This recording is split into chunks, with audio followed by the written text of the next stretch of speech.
Oi pessoal, tudo bem? Sejam bem-vindos a esse vídeo onde estamos estudando o documento inspirado O Cristo Vivo.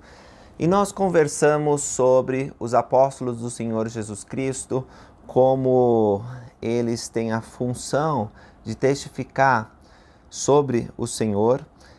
E vamos entrar no documento em si. No primeiro parágrafo diz: ao comemorarmos o nascimento de Jesus Cristo ocorrido há 2000 anos. Quem que está comemorando aqui? São evidentemente os apóstolos, esses 15 homens, né, os 12 membros do Cônus dos Apóstolos. O profeta é a primeira presidência. Mas nós também estamos comemorando, não apenas os cristãos. Eu sei que tem pessoas que são de outras religiões que não acreditam em Jesus Cristo. Essas outras pessoas se dividem em aquelas que respeitam e conhecem Cristo, e tem pessoas que não respeitam e abominam o Salvador. Existem pessoas até que desconhecem completamente Cristo, mas todo joelho se dobrará e toda língua confessará que Jesus é o Salvador do mundo. Até essa ocasião, talvez elas não tenham esse sentimento de comemoração sobre o nascimento, vida e ressurreição do Senhor, mas dia virá em que todas saberão que Jesus é o Senhor. Felizmente para nós, pelo menos a maioria da minha audiência aqui, ama e reconhece o Senhor Jesus Cristo. Não apenas como um mestre moral, com alguém que veio trazer bons ensinamentos, que ajudou as pessoas.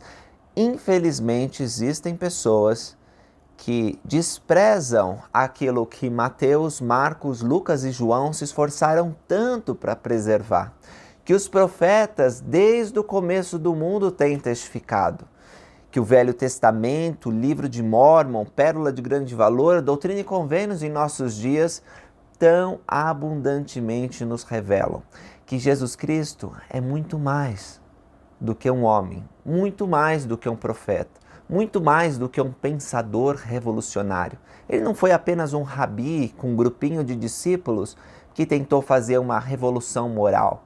Nenhum historiador ou pesquisador sério nega a existência de Jesus Cristo. Até aqueles que não são ligados a uma fé cristã, né, por tradição, religião, enfim, eles reconhecem que Jesus Cristo foi uma grande personalidade na história.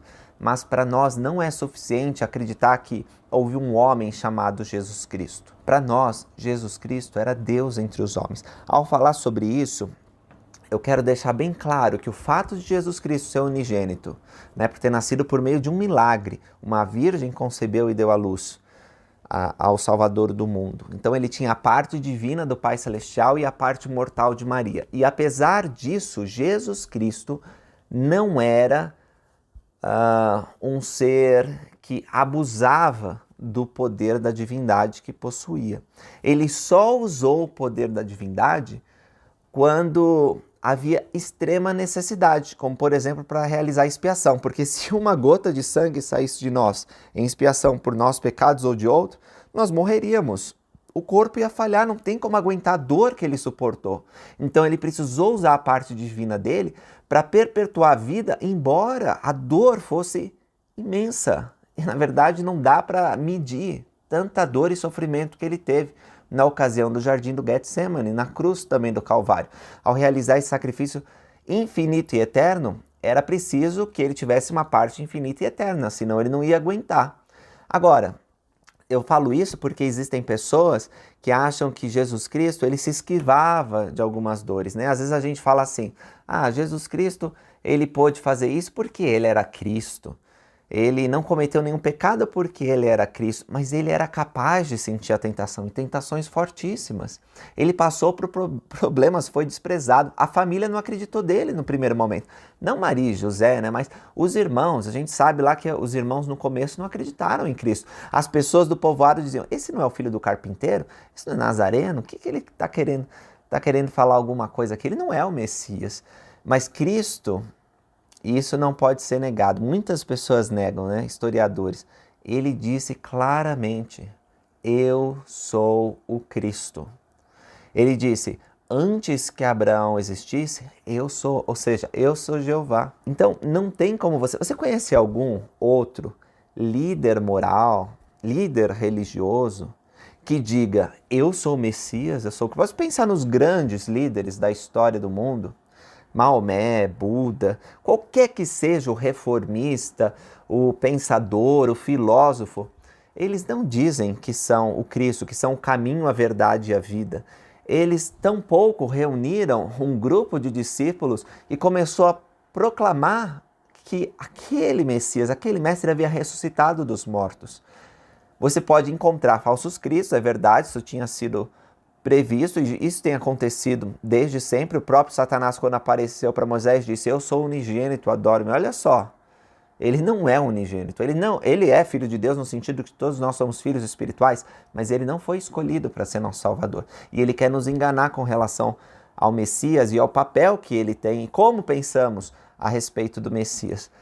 Mas o fato, meus irmãos, é que esses anticristos, eles não enganam muitas pessoas. E aquele pequeno grupo que eles enganam rapidamente é disperso, né, ao longo da história.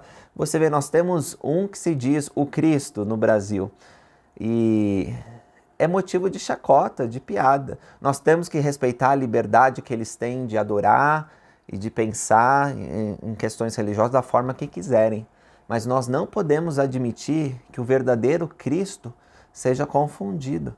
Essas pessoas, elas não estão seguindo a lei de Deus. Cristo não nasceu no Brasil, ele não instituiu um pequeno grupo de revolucionários, não tem nada disso. Muito cuidado, porque às vezes essas coisas elas podem enganar a nós mesmos e outros. Então, quando nós comemoramos o nascimento de Cristo, nós temos que ter essa consciência que Cristo não foi apenas um personagem histórico que fez uma revolução moral. Cristo, ele era o Salvador do mundo. Ele cumpriu as profecias de todos os profetas que haviam falado sobre ele. Ele foi o grande e último sacrifício requerido pelo aquele sacrifício de animais, instituídos desde Adão, Noé e depois na lei de Moisés. Jesus Cristo é, como diz aqui, o grande Jeová do Velho Testamento e o Messias do Novo Testamento. Então, quando nós comemoramos, nós temos que lembrar a realidade de sua vida incomparável. E para lembrar isso, nós precisamos ler as Escrituras. Nós precisamos ver como que Cristo agia, como que Cristo falava, como que ele reagia a situações de pressão e de dificuldade. E o infinito poder de seu grande sacrifício expiatório, nós precisamos compreender como que o sacrifício de Jesus Cristo funciona na nossa vida, porque tem muita gente que pensa que o sacrifício que ele fez é apenas para um grupo seleto, só alguns vão ser salvos. Outras pessoas pensam que o sacrifício de Cristo tem efeito quando a gente morre, para a gente ressuscitar. Isso é verdade, mas não é só isso. O sacrifício de Jesus Cristo, ele tem que ter valor para você agora, na sua vida hoje. Ele pode te ajudar hoje. A graça dele não é para um dia futuro, mas é para o seu presente. Então, o sacrifício expiatório de Jesus Cristo tem que ser motivo também de comemoração para nós. E é dito aqui que ninguém mais exerceu uma influência tão profunda sobre todos que já viveram e ainda viverão sobre a face da terra. Mesmo as pessoas que não creem em Cristo, elas são beneficiadas pelo ministério de Jesus Cristo. O ministério pré-mortal, quando ele era Jeová, o ministério mortal, quando ele habitou entre nós aqui na terra. E quando ele fez isso, ele escolheu deliberadamente passar pelas provações como um homem passa. Ele passou pelo véu do esquecimento. Ele teve que aprender a primeira palavrinha dele. Ele teve que aprender a caminhar. Ele teve que ler as escrituras, aprender a ler. Ele aprendeu o ofício do pai dele de carpinteiro, né? Do padrasto, no caso, porque o pai dele é o Pai Celestial. E embora as pessoas pensem, ele é o filho do carpinteiro, não é. Ele é filho do Senhor do Universo, né? Senhor Deus Elohim. Mas ele teve que aprender todas essas coisas. Agora, na pré-mortalidade, ele poderia ter escolhido aprender todas as coisas pelo Espírito sem passar por essa experiência. Mas a alma diz que ele desceu, e tão grande a condescendência que ele tem por nós, que ele escolheu ser um homem como nós. Ele nunca cometeu pecado.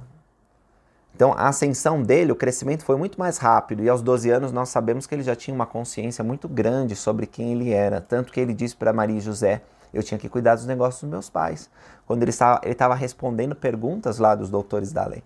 Então, O fato do crescimento de Cristo ser tão grande não significa, crescimento espiritual, que outras aflições não atingiam ele. Doenças, problemas familiares, problemas financeiros. Ele teve que enfrentar as coisas que eu e você enfrentamos. Se todas as coisas sobre a vida de Cristo tivessem escrito, talvez nós íamos ver quão grande é a empatia que ele tem, porque ele passou por dificuldades que nós passamos também. E naquele momento da expiação, aí sim ele compreendeu todo mundo, toda a humanidade, todos os mundos infinitos que Deus criou de modo perfeito.